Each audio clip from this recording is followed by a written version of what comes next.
Mozart di dalam mesin. Setidaknya dalam jangka pendek, AI dan robot tidak mungkin sepenuhnya menghilangkan seluruh industri. Pekerjaan yang membutuhkan spesialisasi dalam berbagai kegiatan rutin yang sempit akan diotomatisasi. Tetapi akan jauh lebih sulit untuk mengganti manusia dengan mesin dalam pekerjaan yang kurang rutin yang menuntut penggunaan simultan berbagai macam keterampilan, dan itu meliputi keterampilan yang berurusan dengan skenario tak terduga.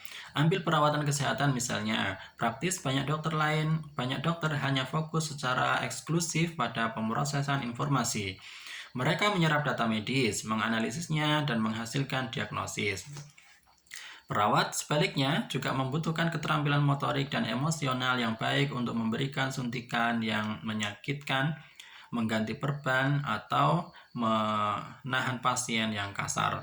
Oleh karena itu, kita mungkin akan memiliki dokter keluarga AI pada dekade ponsel cerdas kita sebelum kita memiliki robot perawat yang andal. Industri perawatan manusia yang merawat orang sakit, yang muda, dan yang lanjut usia kemungkinan akan tetap menjadi benteng kemanusiaan untuk waktu yang lama. Memang, sebagian orang yang hidup dengan memiliki lebih sedikit anak, perawatan orang tua mungkin akan menjadi salah satu sektor yang tumbuh paling cepat di pasar tenaga kerja manusia. Bersamaan dengan perawatan, kreativitas juga menimbulkan rintangan yang sangat sulit untuk otomatisasi. Kita memang tidak membutuhkan manusia untuk menjual musik kepada kita lagi. Kita dapat mengunduhnya langsung dari iTunes Store, tetapi para komposer, musisi, penyanyi, dan DJ mungkin tetap masih berdarah dan berdaging. Kita mengandalkan kreativitas mereka bukan hanya untuk menghasilkan musik yang benar-benar baru, tetapi juga untuk memilih di antara berbagai kemungkinan yang tersedia. Namun demikian, dalam jangka panjang tidak ada pekerjaan yang benar-benar aman dari otomatisasi. Bahkan seniman pun harus diberi peringatan. Dalam dunia modern, seni biasanya dikaitkan dengan emosi manusia. Kita cenderung berpikir bahwa para seniman sedang menyalurkan kekuatan-kekuatan psikologis internal, dan bahwa seluruh tujuan seni adalah menghubungkan kita dengan emosi-emosi kita, atau mengilhami perasaan baru kepada kita. Akibatnya, ketika kita datang untuk mengevaluasi seni, kita cenderung menilainya melalui dampak emosionalnya pada audiens. Namun jika seni didefinisikan oleh emosi manusia, apa yang mungkin terjadi setelah algoritma eksternal mampu memahami dan memanipulasi emosi manusia lebih baik daripada Shakespeare, Frida Kahlo, atau Beyonce? Setelah semua, emosi bukanlah fenomena mistis. Itu adalah hasil dari proses biokimia.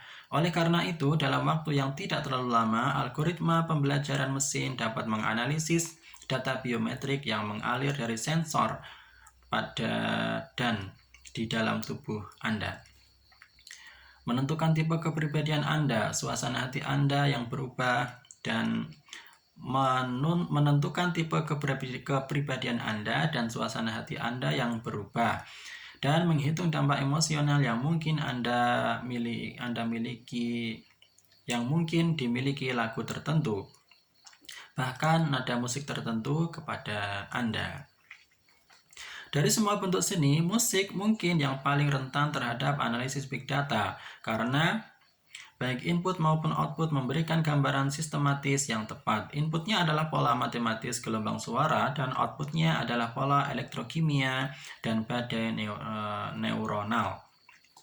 Dalam beberapa dekade, sebuah algoritma yang berjalan selama jutaan pengalaman musik mungkin belajar untuk memprediksi bagaimana input tertentu menghasilkan output tertentu.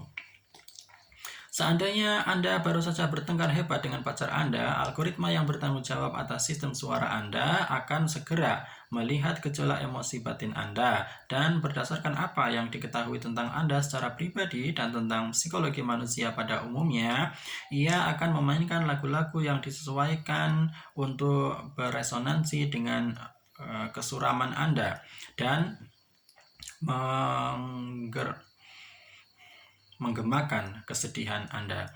Lagu-lagu tertentu ini mungkin tidak cocok dengan orang lain, tetapi hanya cocok untuk tipe kepribadian Anda. Setelah membantu Anda menghubungkan dengan kesedihan-kesedihan ke dalam kesedihan Anda, algoritma mungkin akan memainkan satu lagu di dunia yang mungkin akan membuat Anda gembira. Mungkin karena pikiran bawah sadar Anda menghubungkannya dengan memori masa kecil yang bahagia dan bahkan Anda tidak sadari. Tidak ada DJ manusia yang bisa berharap untuk mencocokkan keterampilannya seperti keterampilan AI. Anda mungkin keberatan bahwa AI dengan demikian akan membunuh serendipity, momen kebetulan yang menyenangkan, dan mengunci kita di dalam kepompong musikal yang sempit yang dijalin oleh faktor kesukaan dan ketidakkesukaan kita sebelumnya. Bagaimana dengan menjelajahi selera dan gaya musik baru?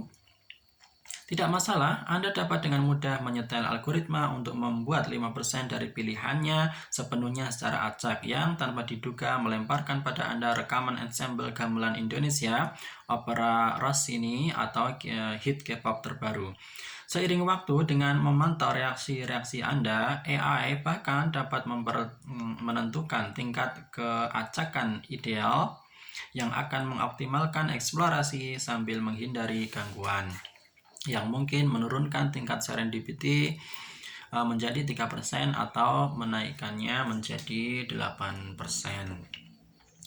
Keberatan lain yang mungkin adalah bahwa tidak jelas bagaimana algoritma bisa menetapkan tujuan emosionalnya. Jika Anda baru saja bertengkar dengan pacar Anda, apakah algoritma akan bertujuan untuk membuat Anda sedih atau gembira? Akankah algoritma itu secara membabi buta sekedar mengikuti skala kaku tentang emosi baik dan buruk? Bukankah bisa jadi Anda ada saat-saat dalam hidup kita merasa lebih baik ketika bersedih? Pertanyaan yang sama tentu saja bisa diarahkan pada musisi dan DJ manusia.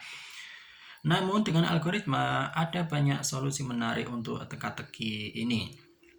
Salah satu opsinya adalah serahkan saja kepada pelanggan. Anda dapat mengevaluasi emosi Anda dengan cara apapun yang Anda sukai, dan algoritma akan mengikuti perintah Anda. Apakah Anda ingin berkubang dalam kemuraman diri sendiri atau melompat gembira? Algoritma akan membudak mengikuti Anda, dan tentu saja algoritma dapat belajar untuk mengenali keinginan Anda bahkan tanpa Anda menyadarinya secara eksplisit.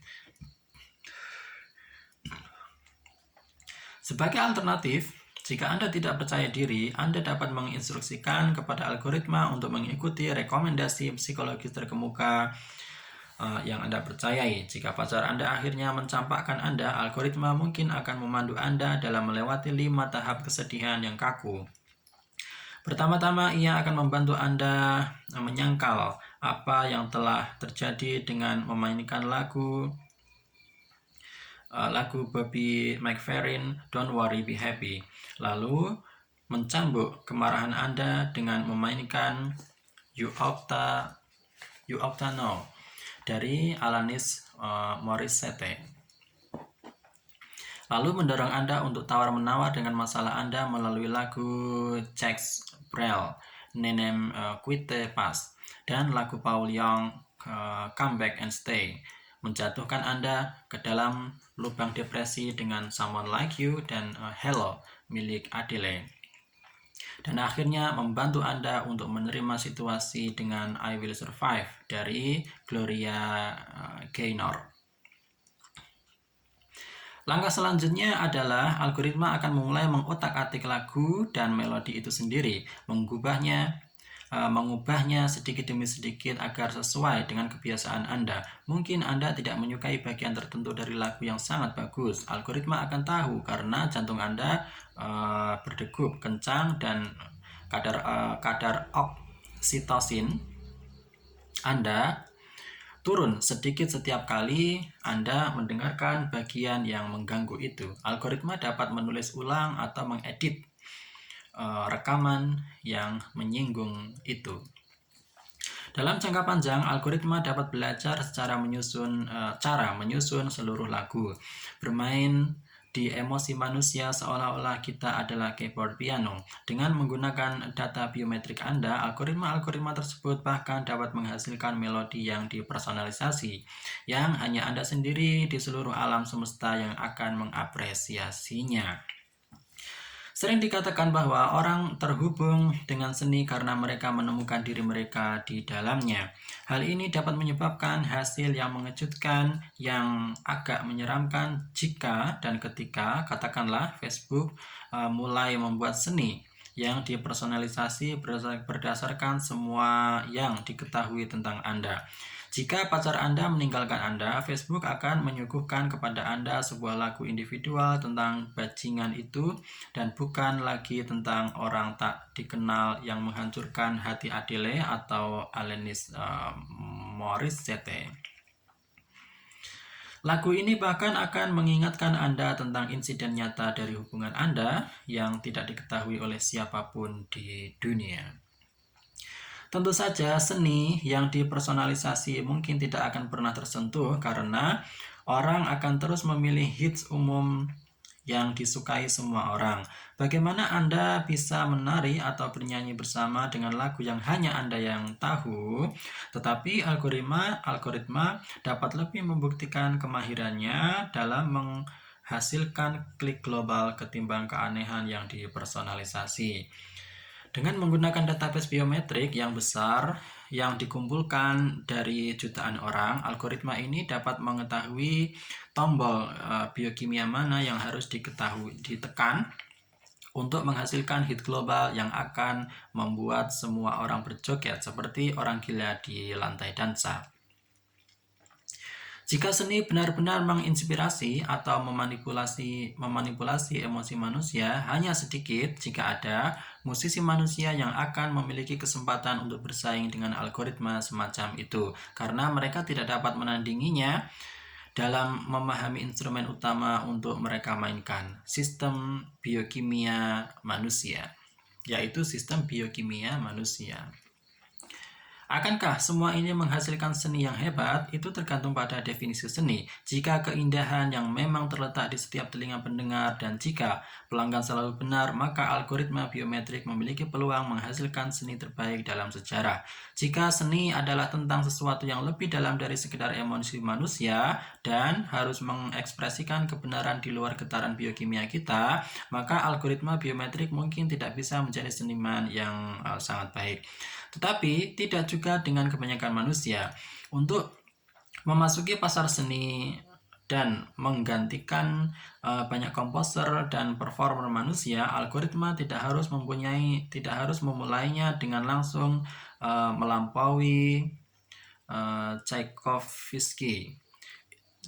Itu akan cukup jika mereka mengungguli Britney Spears.